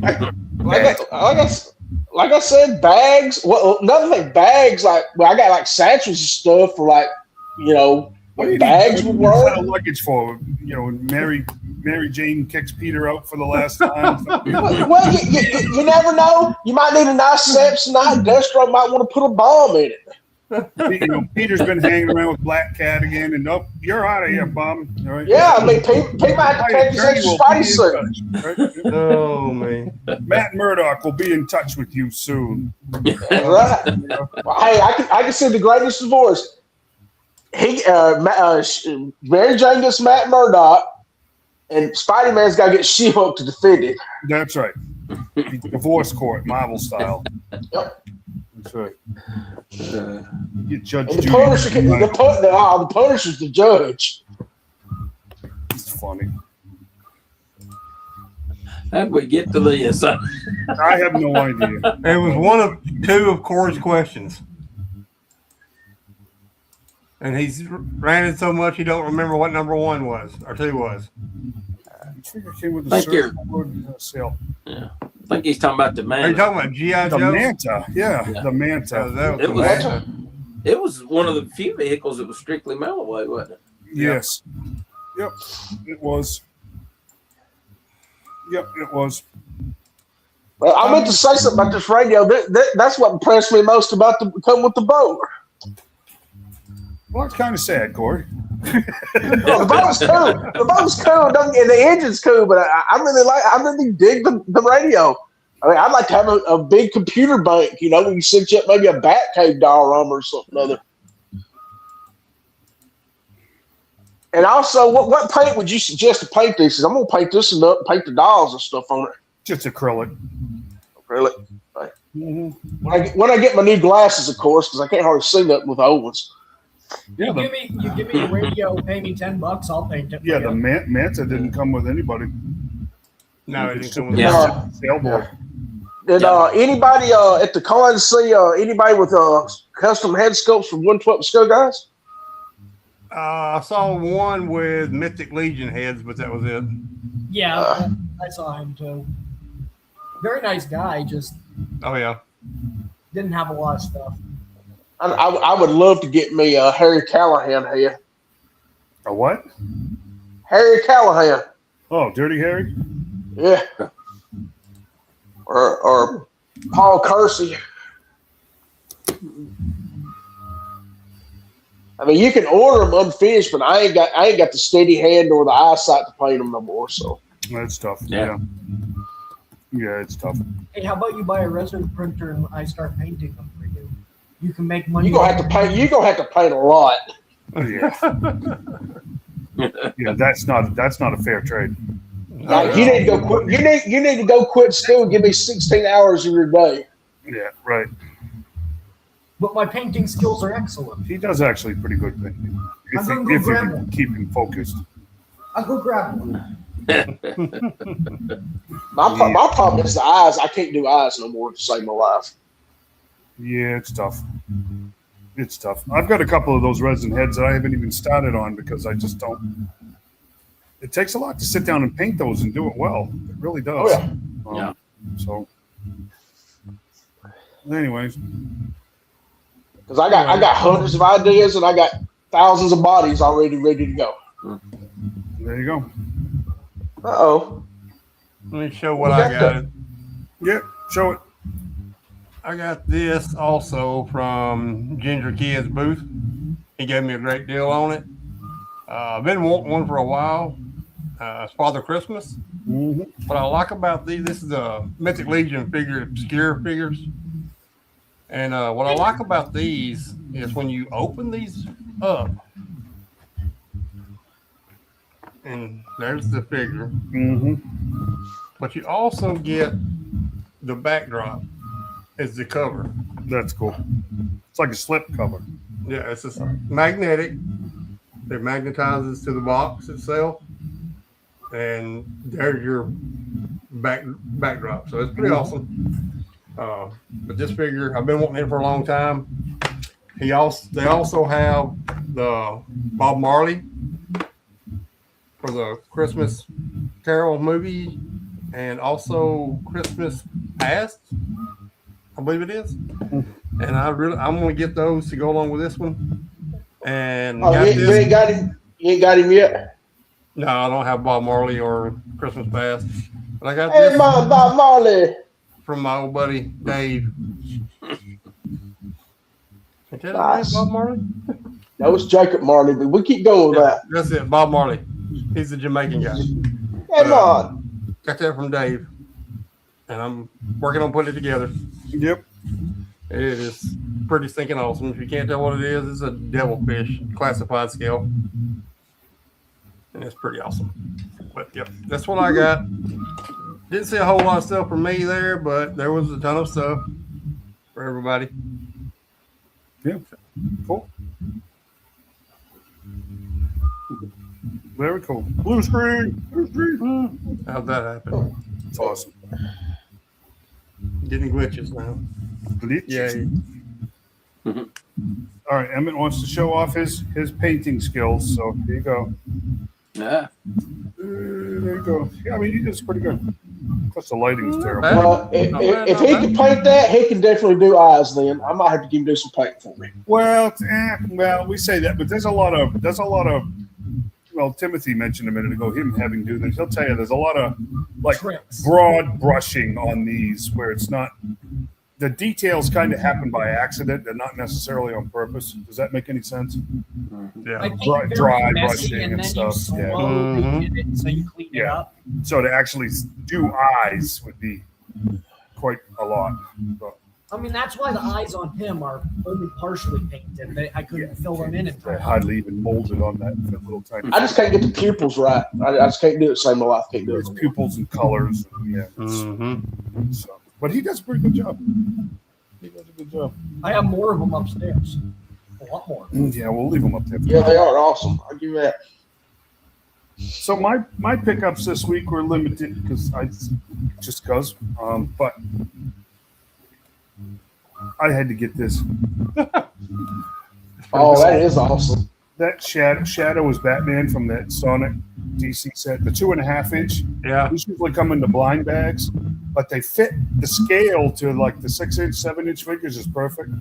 But they gave him a little Batmobile. This That's little pretty cool. Batmobile right here is a sturdy little sucker. This is a great toy for $25. I think it's awesome. I really like that. The features are great too. It's really cool. Yeah, I mean the flames and stuff spin when you spin the rear wheels. Oh wow. I mean, it's a really cool. It's a really well done little toy. Ultramarines. It's something I do. And Kriegsmen. I do primarily Kriegsmen. And then ordered way back a long time ago. I swear, it must have been 6-7 months ago. And NECA offered a bundle set of this limited to 1,000, I think it was, Last Ronin 2 Re-Evolution hardcover book, which collects, and it's got you see the photography, it's the actual figures, Nice. and it collects that whole comic series in one volume, and it's actually a very nice book. And that came with a signed card by the artist, Oh, nice. which is cool. And it came with all 4 of the new turtles. So you get Uno. Forgive the glare, guys. But you get Uno. Those. No, they're all one. Every one of their names means one in a different language. So there's Yi, Uno, and Yi. And I thought you said ye. Moja, Chunk. Oh no, I'm sorry, that's Odin. But there's Moja, and then Odin, who is a real chunk figure. So yeah, I mean, Big guy. I was very happy to get that. Finally, get that set. 'Cause, Oh, it did. like I said, it was pre-ordered a million Happy years about ago. that. Yeah, Emmett got a video game yesterday. Oh, buddy, I love playing that when it originally come out. So On that Metal Gear. Metal Gear, Yep. the original. Yeah, the original on the NES. Yeah, he told me he was trying to trade for it. Yeah, he got it. So, but Because I that's just recently got the 5th game, so I wanted to get the classic game. Did you pick up the remastered Snake Eater? I want to, but I don't have $60. It's $41 right now on if you download it from PlayStation. No, you got $41 either, so. I don't got a Well, you know, if you made some more of them stands and took them to show, that would solve that problem. Yeah, well, Yeah, he's got to Metal figure Gear out was how to buy always a some more great game. filament. So, exactly. I always liked Snake Eaters. It was my favorite. So yeah, no, that was it. That was it for quite a while. Actually, I don't really foresee much of anything. I've still got a couple of Kickstarters floating out in the wind. Me too. That artwork of George Jimenez from the DC line is still not out, still not done. And I've got the field guides, but we weren't supposed to have the field guides until like May. So, but that's it. I don't have a ton of stuff pre-ordered at this point. I will say the 22nd of this week that Abomination Marvel Legends goes up for pre-order. I'm going to try to get in on that, I guess.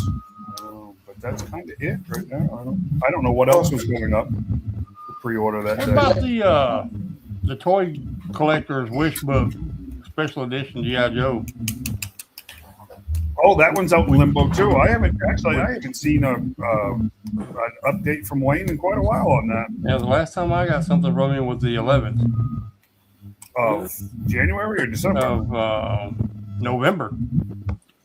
Well, I know it was getting close to printing, wasn't it? I think they were last update I got. I think they were still shooting photographs for it, Really?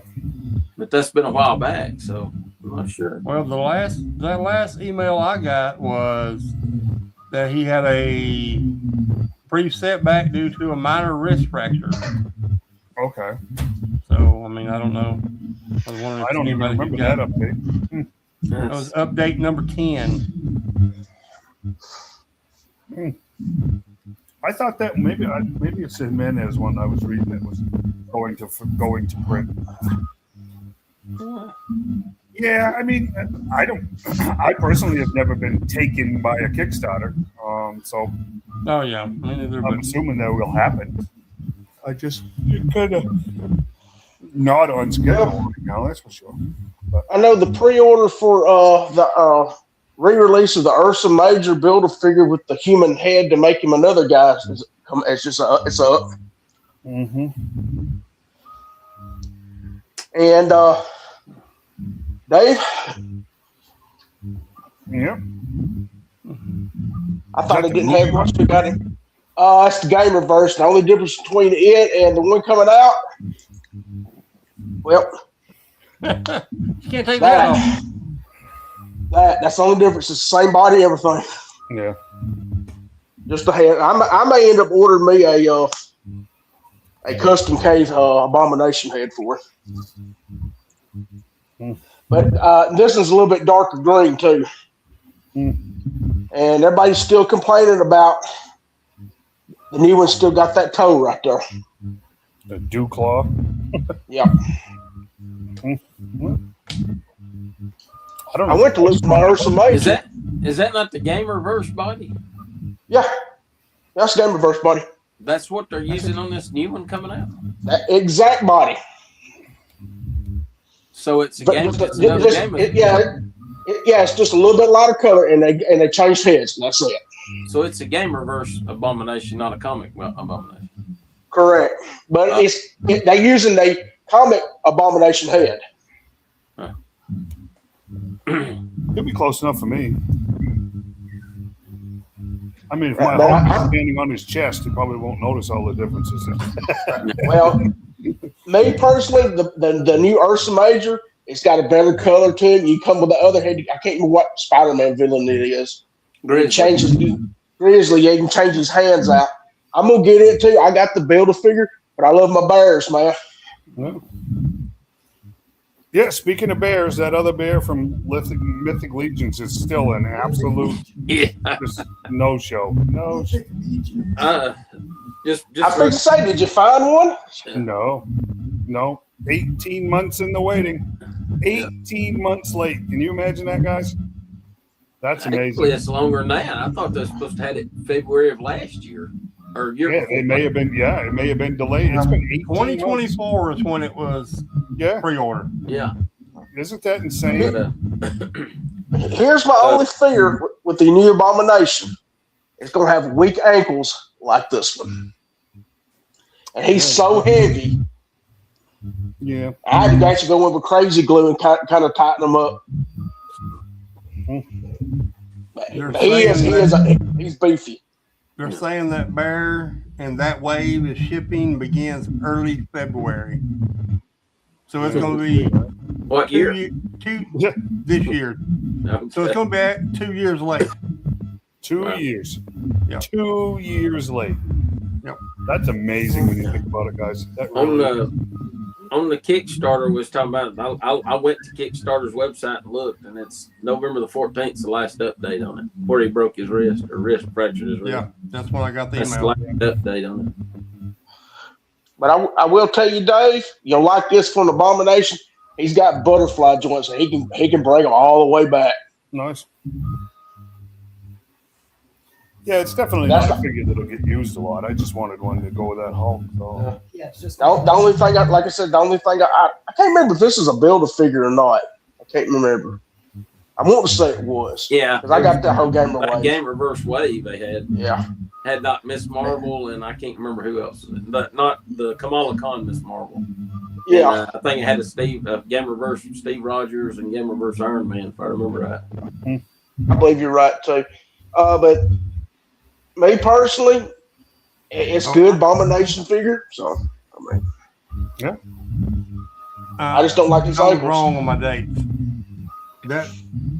That wave for Mystic Legions and the bear was in December of 2023.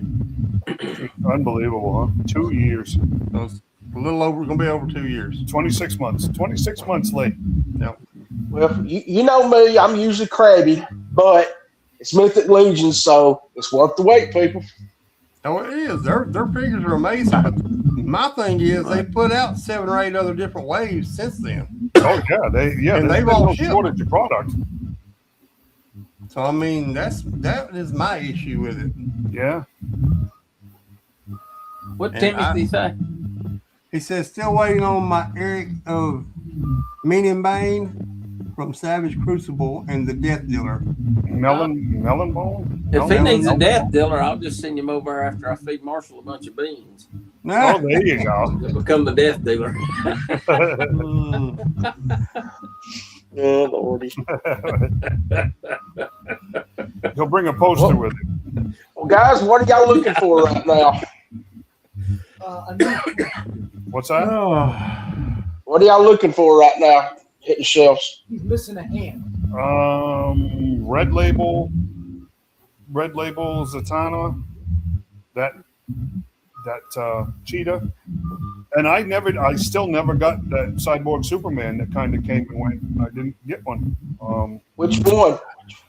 Well, the last one that came out, not the non-red label, not the black one, but the regular red, Okay. the blue, red, and silver. Never even saw one. I didn't either. Like I said, somebody from in a group found me one in Georgia. That's how I got mine. Yeah, I know a bunch of GameStops got them, and they seem to have gotten them like a week or so early. And then that was it. But talking to the girls here at the GameStop in Pell City, they never got any of them at all. So I'm looking for Zartana, Professor Pig, either variant. You say Peppa Pig? yeah, Peppa Pig. Look, Peppa Pig. Green shirt guy and a retro carded bat. That's all I'm looking for right at the moment. And Phantom Rider. No, I'm just my real short list right now. That's what mine is too. I just went and dropped $75 on the new Call of Duty game. Yeah, not me. I wasn't going to, but the girlfriend's into it. She plays it since you want me to play with her on there. No, no, it doesn't have a campaign, so I ain't bothering. I couldn't care less. Yeah, it's that campaign. Yeah, not a regular one. I know, Ginger Kid had that new Emperor Doom figure, and that's a nice looking figure in person. It looks a lot better than the pictures I saw. I was tempted to get it. I'm gonna get him if I run across him too. Yeah.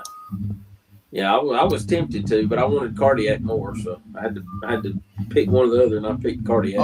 Somebody in the group, Pelham said Walmart had that entire way, had 2 cases that entire way from that Spider-Man retro card, like with cardiac in it. Yeah, I found one Owl Man at a Walmart, and I found Hypno Hustler at Target. They had like 3 or 4 of him. But I've only seen one Owl Man, and the card was bent on it. It's probably why it's still there, which I don't care. I'm going to open mine.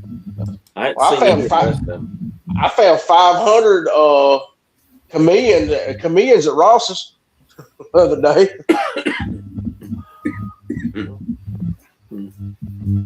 See, one of the guys is throwing you underneath the bus there, Emmett. Somebody just said they saw a bunch of those Cyber Supermans at Gadsden yesterday. I see none of them. Oh, Emmett wasn't looking for nothing but what Emmett was looking for. Yeah, that's exactly right. Cyber Superman's at Gadsden, really? That's what didn't Matt just say that? Didn't a comment just pop up saying that? Matt. I looked over the show 3 times. No one had Cyborg Superman. You should have been looking closer. I asked everyone who's had McFarlane figures. Matt Neville says I saw a few of those Supermans at the show Saturday. See? But I guess they didn't like me. I know we can get a few right now. You're gonna have to cut your arm and your leg off to get it. You're grounded. That's it. I mean, if Emmett, like I said, I made me total nostalgia. I cut your arm and leg off. I will get you one. Yeah. It's been quite a few months since those figures came out. So, you know, the other one there was 2 others I never saw. I never saw that really good comic accurate Shazam, and I never saw the comic book Mr. Terrific either. I saw a ton of the movie Mr. Terrific, but I did see the pig there, but I wasn't going to pay what they were asking. No, I heard about that one. Yeah. That's just scalper crap right there. They had the pig, the professor. Yeah.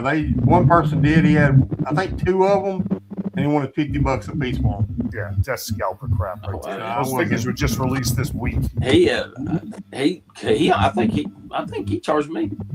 It's $30 or $35 for this, which I think that's about retail, isn't it? Well, they're $30. Yeah. Ginger Kid, all his prices are retail. $30, which is $27.99 at Walmart. So his price probably would be about $30. So he was charging retail. Yeah, there's nothing wrong with that. Well, you think $27.99 in tax? Yeah, $30. You'll notice that card's upside down in that box. Oh, you should get rid of that. Better not open that one. That's going to be priceless. That's faulty. That you shouldn't keep that in your collection. I pointed that out right after I got it. I looked and I said, "Hey, his card's upside down." He said, "That's wrong." Dave said he would be nice enough to take it off your hands for what you paid for it, and he'll ship it back and get it fixed. You shouldn't keep that garbage in your house. You really shouldn't. That's terrible. I have something else. What do you want to ask? I need to ask if someone has a spare Figma hand. Okay, here. Emmett has a standing request. See this solid snake figure? He's missing a hand. If anybody has a hand, let me know. Would you give a guy I don't have a hand, but he can send it to me, and I'll take care of it, okay? Can you blow it up, Shane? I can't hardly see it. And either right or left. It's his right hand. You have a Metal Gear Rex sitting under your house. And you're gonna let him eat. What character is this? It's Metal Gear. Oh, Snake. Stumpy. But he has a hand. He just needs another hand. That's what happens whenever. Put him a blaster on there, have a cannon. That's whatever happens when you stick your hand in an alligator's mouth. Yeah. I get on Temu and order one, a cheap one, just for the hand. The rest of it may be garbage, but the hand be all right. I was going to say, what is this, Takatomi? What is this thing? Figma. Yeah, they primarily do anime figures. I mean, Emmett, don't you have a 3D printer, my friend? Yes, I do. But I've looked for files. Trust me, I've already looked. I haven't found any. I found a black but just look up a regular Figma figure hand. Yeah. Just pop the other fist off, scan it, and reverse it. There you go. There you go. Yeah, you can mirror it. And you can go to Walmart for a few dollars. You can buy you some little tiny drill taps to drill a hole in the hand, and boom, bada bing, you're there. There we go. Look at that EPD head bro. Real good. Okay. Well, that's probably all for this episode, isn't it, guys? A whole lot going on. No. I did see some speculation that February 1st is G.I. Joe Day. Maybe something will come out on that day. And then, of course, Toy Fair is next month. So that's only a few weeks away. First Joe's supposed to be releasing April the 1st, so February. Yeah, a while for that. But we still may end up with some pre-orders coming out of Toy Fair, maybe. I just don't know. That's it. Comic book world's kind of quiet right now. It's kind of it, really. I mean, so glad you guys had fun. I'm glad Gadsden was another success. Hopefully that keeps going. And, It was. Yep. We'll see what the next 2 weeks brings, right? Kelly, Yes, sir. again, for our group, apologize for John getting your flight canceled. Yep. He's got I was mad trying to keep her where she'd come on the show tonight. And say she's there. Oh yeah. Well. Well, I kind of trained her off, and she'd come bunk with me at night. I mean, if she needed to. That's probably not ever going to happen. Probably not. Probably not. I mean, there's a good chance it's just not going to happen. Well. I mean, she did work for Vince McMahon. I can't be that bad to hang out with. No, I've heard worse things about you than I have been Vince McMahon. Yeah. I made him sign NDAs. Who was it? Yeah, right. Okay, gentlemen and fans from around the world. Thanks for joining in, everybody. See you next week. We got the next guys. I think we only have one fan in the See you next time. See you.